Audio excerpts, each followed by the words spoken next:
Chloe with Brit & Co. It is so nice to meet y'all. I'm so excited to be here.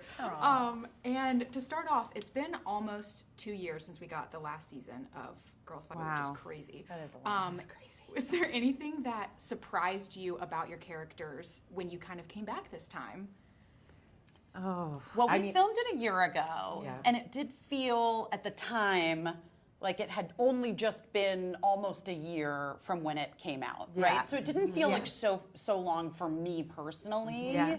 But I was just so excited to be back with the four of them. And what I love so much about this season is that because we're on tour and we're in that van and we're doing our performances, so much of the show is the four of us interacting with one another. We don't, because, you know, there have been times when we do the twos and twos, which is also fun. It feels like one whole story. The third season. It really feels like a little intimate.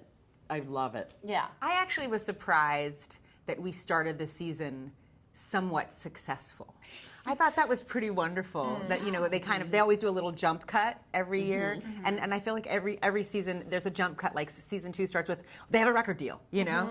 Season 3 starts with they're actually killing it in a town with a song, and having to juggle not just being unsuccessful, but actually some measure of success is pretty great. I loved that this season felt like it got deeper between us relationally. Always, and that just felt like a natural evolution of where these women would be, and it felt really good. I mean, I love the storyline of this season, and I think it's so insane. And I love learning Wiki's backstory in particular. That was one of the highlights. Yeah, same. Yeah. Yes, I know. You made me laugh out loud so many times. All of y'all are just phenomenal. Thank you. And I know we've kind of talked about how the group is like trying to get back on top. They're on tour. They're doing all these things. I was wondering if you have any stories of when you were trying to make it as performers that are really memorable. Oh my goodness, so many. No, not a We went straight to the top overnight. Where are we going with I love the it. top Glory. I haven't heard of it. Yeah, what's so funny is people ask that question and they say, like, it's past. Like, you ever stories when you were trying to make, like, that's what's so crazy is we're all still trying to figure it out. Yeah. And I often look to our actual show for inspiration about, you know, getting the license to dream. I literally just did that the other day. I was super depressed about something, and I just turned on our show.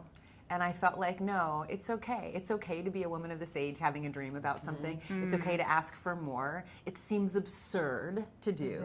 The world will tell you that. But if these ridiculous women can do this and go out that far on a limb for it, so can I. Yeah. Oh, I love that. I love that too. Yeah. I remember being in a driveway. I was performing at the theme parks, and I was in Orlando after college. And I remember being in a driveway with my friend crying because I had gone to visit New York a lot.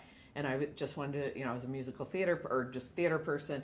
And I just remember crying to her and just being like, I just want to go to New York.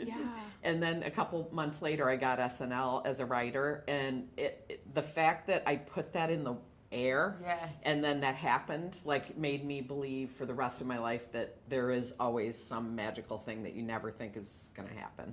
I felt like totally a thought that occurred to me in my early 20s. I'm 44 now. And that it was a trick that we got told there was this like plateau of happiness. You get in your career, there's some kind of arrival. I loved when Michelle Obama's book was called Becoming, that we're always becoming, we are always becoming something new. And I feel like that I was like, oh, y'all lied about this for a long time. But now to embrace the sense of we are just living in our own evolution, I think feels really exciting. Everything feels possible because you don't have to be one thing. You get to keep changing.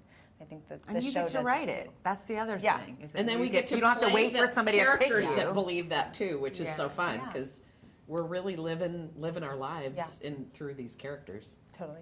Yeah, I think that's what makes this such a comfort show too, is that idea of like ever present, kind of that journey that you go on. Yeah. And the hope, And final question, I would love to know kind of a rapid fire what all of your pump up songs are. If you have a single pump up song that you love to listen to.